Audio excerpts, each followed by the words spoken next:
Good morning, everybody. Today we have a session on aligning cybersecurity with the new normal of working from home. As you know, with the COVID-19, this has led to enterprises working majority from home. And suddenly, everybody is in a new normal.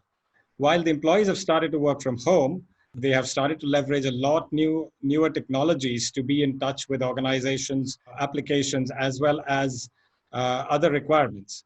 So in this new normal, what are the new cyber security threats? What are the new cyber security areas which CISOs need to look at? We'll be discussing this with our esteemed panel across the next 30 to 40 minutes. Welcome, everybody. So let me start by putting this context in place that as we have got to this new reality of working from home, and I understand a lot of the organization today are looking to move to a permanent work from home environment. So even after the COVID goes away, we as a strategy, a lot of the enterprises will be looking at employees working from home for a long time. So this new normal, what do you think are the new cybersecurity risks? Let me ask this to Agnelo first, and then I will grow across in terms of understanding. We've got CISOs from different industries, so let's look at all those industries to begin with. So Agnelo, what do you think of the new threats? So I think when we work in the office, there is this physical boundary that is there. The employees conduct themselves in a certain manner, and there is that perceived, sense of security or confidence that is there. Now, once you take that off, and you have employees, staff working from home, then those physical boundaries, that security, that comfort that you have is out of the way, and hence there is. This sense of insecurity, because there are a lot of issues surrounding it, data security related issues, things like how do you ensure that the employee can securely access remotely from home, and those are some of the areas that basically one needs to look at, and so there are a variety of the different things, like post this COVID now thing, there are a lot of COVID themed kind of cyber attacks that we are seeing, a lot of phishing related attacks. Then the constantly doing awareness for the employees and well as the customers, because a lot of customers are gullible in this kind of scenarios, and there could be a lot of frauds happening on their side. So data security would be a prime concern over here, data privacy around it. So hence we would need to look at controls surrounding all of this, and to see how we can basically address some of these risks that are there. Obviously there would be some element of risk which would still be there, and then that is something which one needs to address and see what is the risk appetite that each one of us has to manage those kind of risks. Right. Parag, let me just move this further. Do you think the insider threat, which we've always been looking at, would be now even more important, more important in this new scenario? Yeah, definitely, Gautam. I think earlier when the organizations were prepared for a few travelers only to be working from home, and now we have a scenario where everybody is working from home. Of course, the attack surface has sort of increased, and the insiders are now no longer insiders. I mean, they're not within the perimeter of the organization. So the controls what we earlier had on these users are no longer valid. There's a lot of relaxed controls. The users are exchanging data, over probably their own devices. Not all users may have been given laptops, so they are using their own devices to access corporate information, which could be confidential information, and exchanging it again over unsecured channels.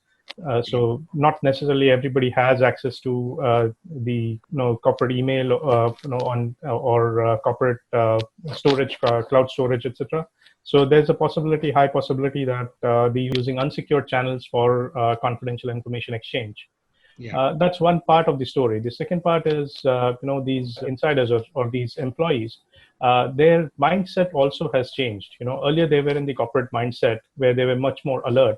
And now when they are working from home, you would see some of them, are probably anxious. They have not been working from home like this earlier. Yeah. In many cases, probably they are much more relaxed, or in some cases they may be frustrated. So the alertness level probably is much lower, and which makes them much more vulnerable to these kind of phishing attacks or other vulnerabilities.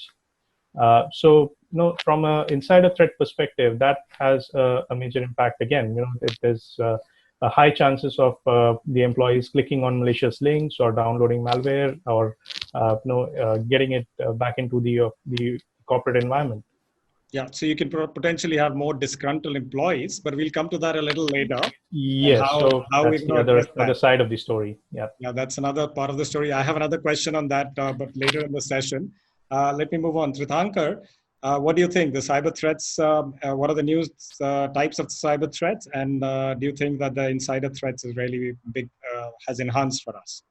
Yeah, sure, Gautam. So I think current situation reinforcing the thought that we always had of decentralizing our security stack. So most of the time we are investing so much on the appliance-based solutions like running vaccination firewall and having zero-day security and URL-based security. Suddenly, after this remote working environment, a lot of things have rendered useless for us because people have started working from the home and they're using their own internet for accessing the corporate resources as well as the normal things that normally they do. And because of that, so much of malicious downloads are happening and so much of phishing emails that are clicking on it. Especially if you see in last 1 month, more than 1 lakh phishing websites being registered to target employees like us.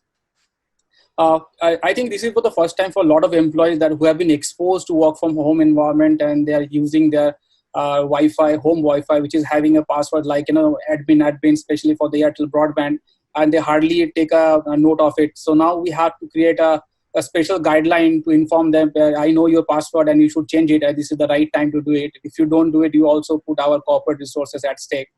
And we also focus on the training part. We have just running a couple of, a work from home focused training so that they can understand what's their responsibility. Because in this current environment, it is shared responsibility between the employee and corporate. Earlier, it used to be only the corporate responsibility. That's why we are very focused. So those things we have started looking into it. I think everyone is started working on it. This is something, and we have to also focus more on software-based security instead of appliance-based, so that we can have the security uniformly across all our endpoints without depending on the physical locations or the IP address. So we need to remove ourselves from the identity-based and a platform-based security. Great. Brijesh, the admin scenario makes me come to you straight. So you've got a responsibility for your customers and also for your employees. Let me limit it to the employees. So are you running any awareness campaign for your employees to make sure that there is no admin? Yeah, absolutely. The best way to train people on these kind of things is to actually start doing pen tests, right? And then spread the word around. So this is something that goes almost in every organization, I think 24/7. Right? And so combined with a pen test and if you publish the results widely enough and if you have some kind of a consequence management, that is something that goes down, for a more permanent basis to alleviate these kind of issues of admin. That's one part, but I think the bigger thing is why have single factor at all these days? Right? I think most organizations have realized that the intranet is as insecure as the internet.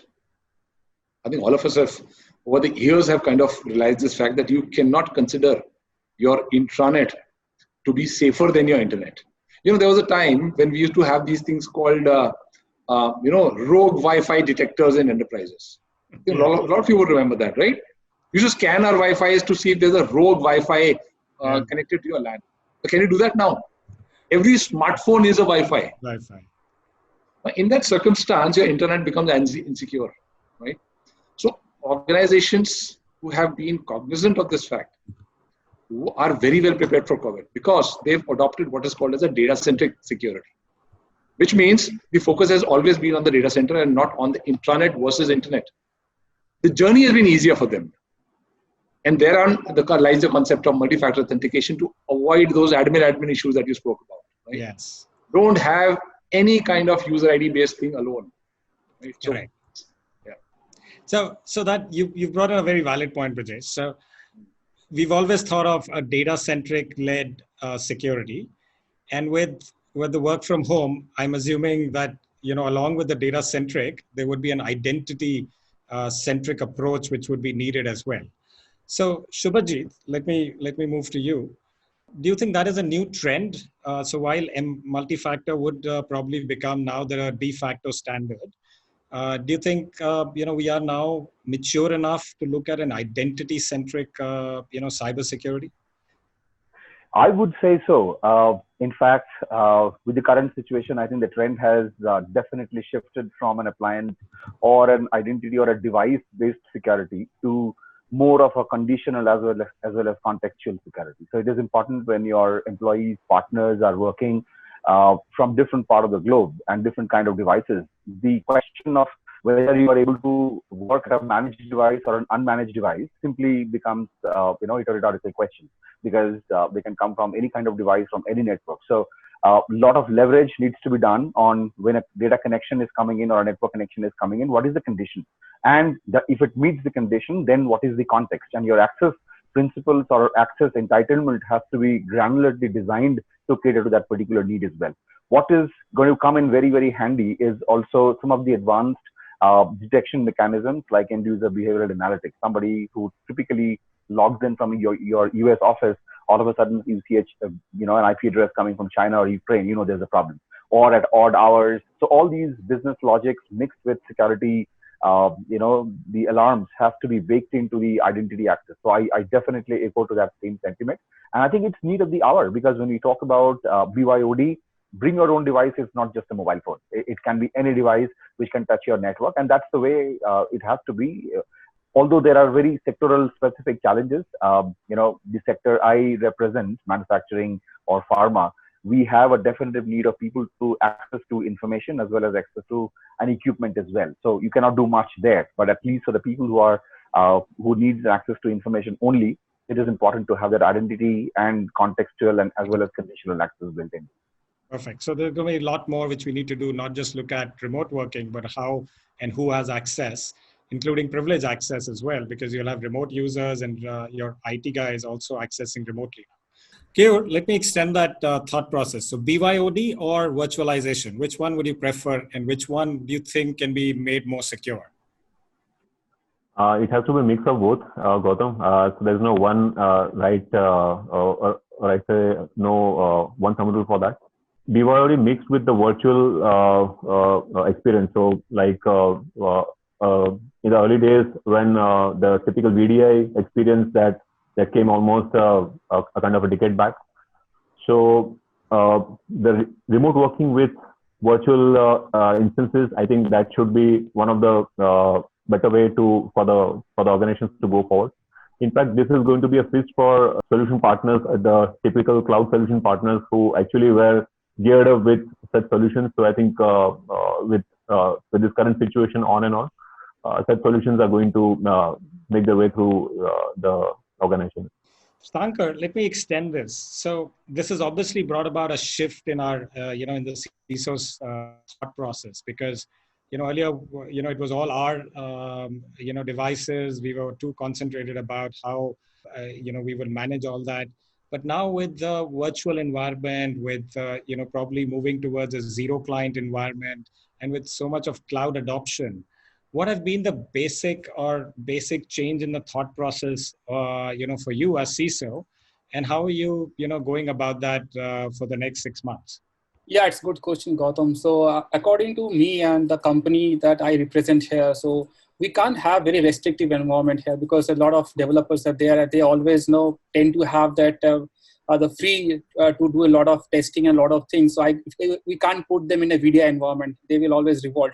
So there's a thin line between the productivity and the security. So we're just trying to understand their requirements. So for us, I think BYOD is something that we can adopt in the longer run, but depends on the maturity of the company, because we have to change a lot of things. We have to move from this appliance and hardware-based security to software-based security in the different, we have to also adopt the framework like SASE and the Kata-based approach that Gartner is always talking about. So once I think we are ready with this, so when we identify the actual intention, because today security is all about the context. For example, there is attacks happening, which is very popular these days and very successful, something called credential stuffing. I mean, Zoom is the latest victim of it. And I think company was not directly responsible, because every company is having the easy password policies for more and more user registration. So if you think about those problems, even if you have a best-in-class security in place, you have WAF and all things in place, if someone is typing a right username and password, you can't do anything about it. But if you start asking or start challenging the intention of the access, maybe you have that the silver lining and you can take some actions. Excellent. So I think we have to gradually, start updating ourselves towards that, where you can understand the intention of that access. Every time you should challenge each and every access. It should not be only authentication and just password-based authentication. I think once we can go there and that maturity level, maybe we can start adopting this BYOD thing. But BYOD is thing, virtualization is not going to last for all the organizations because of so much of restrictions and slowness on the internet as well. Sure. Brijesh, what are you thinking? So how would the future hold for you next 6 months? BYOD, cloud, so much changing. What are you planning? The ideal use case for virtualization is where we have some data to be downloaded and you want to keep it secure. Now, that's a simple rule of thumb that typically all of us follow, right? You have an application in which there is some sensitive data that needs to be downloaded. Go ahead and use a VDI. Whereas for everything else, strong authentication combined with a BYOD personal device can work well. However, here's the catch. If the personal device gets infected, it should not give a direct channel into your entire infrastructure. For instance, for productivity tools like email, your enterprise portals, self-service portals, BYOD works very well, no problem. The issue is similarly for developers. BYOD is again no problem because they are accessing a development environment. The issue comes when you're talking about privileged access management, especially your infrastructure management. Now, what do you do? If a personal device gets infected, right, a laptop for instance, it can give a direct channel into your enterprise. Now, so the way ahead is to move from virtualization and VDIs to what, for example, the beyond core model is. And that's, I think all of us are trying to achieve that. It's essentially a reverse proxy. The fulcrum of the beyond core model is to have a zero trust model in which people use their personal devices, but they can only access a corporate resource if they go through a reverse proxy and they access only that application where they are authorized to access. And two things are authenticated. One is your device and other is you. So strong authentication, right? Trusted device, trusted human, and authorized application. So that's, I think, the way ahead for all of us. So Agnelo, what's the biggest problem? Technology, budget, scale, or capacity? Yeah, so in this trying times, there is a lot of chaos which is going on, and the financial sector, especially the BFSI, is facing the brunt of it. So definitely budgets are definitely going to be very critical. So with working with the budgets, but definitely for security, I think we have always been fortunate that whenever we were able to, or whenever we are able to properly demonstrate, or articulate, the security risk, and we always get those budgets. So that is not a constraint. So like my colleague said, like working in this new normal, there are a lot of different angles, different things that we need to look at. So getting all those things together is, I think, the key. For instance, now I was looking at a demo of a new software a couple of days back where they are talking about doing a remote surveillance. Okay.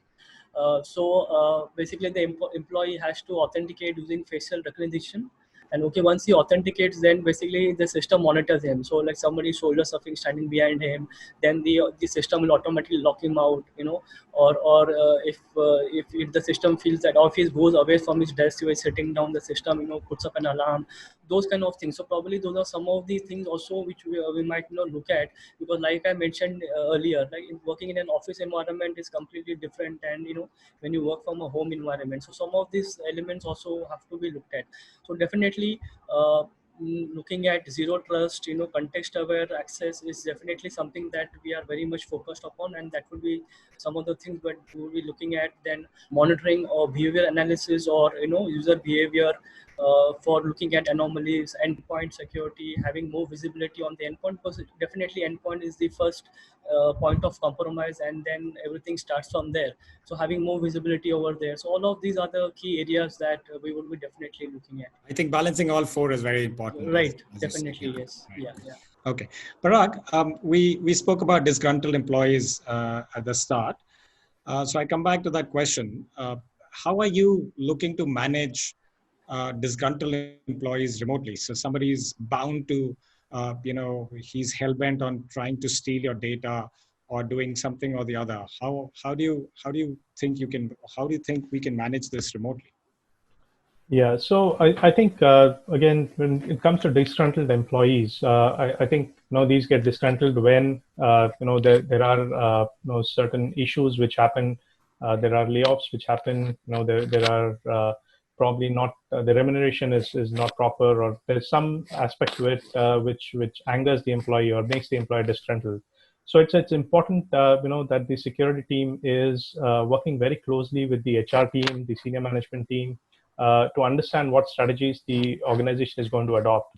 Because unless we know that in advance, it's going to be very difficult for the security teams to prepare the controls accordingly. Obviously, the technology controls are there. We have the DLP, we have user behavior analytics, we have document rights management, we have endpoint detection response, which captures the logs, etc. But that's all on the technology side. I think it's has to be a combination of the people, process, and technology here when it comes to tackling the disgruntled employees and trying to get into a preventive mode rather than a detective and a incident response mode. Perfect. Subhajit, carrying on, one of the challenges which all the CISOs would now be facing, there will be twofold challenge, right?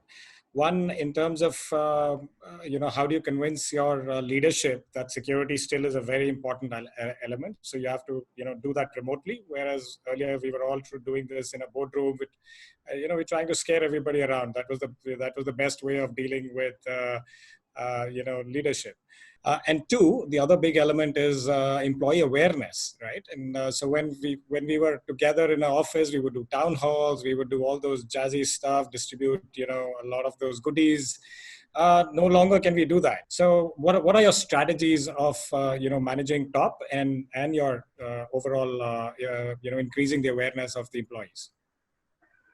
So the managing the leadership becomes a little easier because the board is extra sensitive because they sit in different organizations and they are pretty much up to speed with what's happening in across the organization. So we kind of get overloaded, and at times we get to do security, which is probably a little over the top than what is needed for the organization. But that's always a balancing act.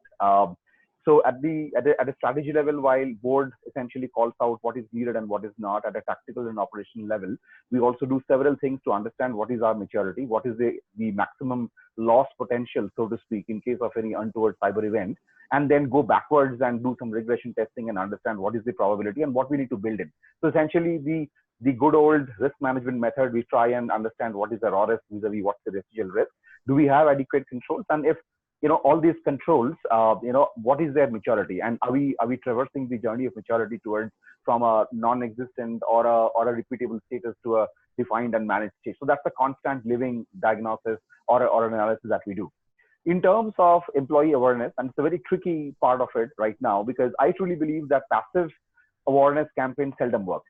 It always has to be an active campaign. And one key question we always grapple with: how do you measure the effectiveness of a campaign or an awareness campaign? Is it by the number of incidents that your people report, or number of incidents that you thought or prevent, or number of people who get phished in an actual phishing simulation, and so on and so forth? So we do a lot of these virtual town halls these days. We are giving out a lot of these Amazon and other e-commerce coupons for people who are able to detect those very, very cleverly crafted phishing emails coming in from the CXOs, coming in from the. So we do a lot of those to see and try and test if people are able to at least detect. So one part is detection. Second part is also intimation to the security team or to the SOC, because even if they detect, there could be several people who might not be able to detect, but it doesn't get reported as well. So I think both goes hand in hand, but we are focusing more on active campaigns as well as through passive campaigns, like just sending an awareness emailer and get done with it. But there is lot to do in this regard, and it becomes very tricky, especially when you are not doing those town halls or walkthroughs or brainstorming in a physical space. Thanks, Subhajit. Parag, Subhajit, last question for you. As we do all new technologies, as we adopt new technologies, One of the other things which will be very close to somebody would be his or her own privacy. And how are we, maybe organization will start implementing productivity tools. Right? How much time were you really on an application? So I think what he was hinting towards is how do you balance between privacy and productivity? And because people are working mostly from home, there is a better need to assess productivity as well. I think there is a very, very fine line to work. From my personal experience, because we have substantial amount of business in countries where there are very strict privacy laws in the EU, US, Russia, China, and other countries where the laws are also very, very nationalistic. So as per these laws, we do a lot of analysis on productivity, but we also ensure that the analysis does not lead to an automated decision making largely. So and also going back to what Tirthankar also said, we can do a lot of things in security, but then if you do not have a privacy by design and privacy by default kind of a framework in place, anything you build has to have an encapsulation of security and privacy. It goes right beginning from serving those privacy notices, having those explicit consent from the employees as well as contractors. You build your obligations very well. You should have your data privacy agreements in place with your data processors or the outsourcing partners with whom, so that you can also assign a high degree of liability and accountability to them as well. And specifically, whenever there's a high and critical data processing in place with a partner in place, ensure there is a back-to-back liability with a high degree of indemnity as well. And that is the only way we can safeguard. Forensics comes into very handy because being a pharmaceutical company, intellectual property is like our crown jewels. And we get inundated with lawsuits every time there's a new product which is out in the market, and especially a generic company like us. So the electronic discovery, chain of custody management, all of that is done pretty much in-house. And but then there are times when you also need to bring in an external resources. All that has a bearing on the privacy as well. So every law of the country where you are operating in has to be factored in when you develop any tools or any processes. But I think that's the fun part of the job. Parag. Yeah, I completely agree with what Subhajit said. I think it's very important, the privacy by design part. I think whenever we are developing any security solution, any security control, it's important to understand, what are the laws and regulations for various countries where we operate in, and work very closely with our legal team to draft the policies, draft the acceptance policies, draft the contracts with external parties, third parties, contractors, etc.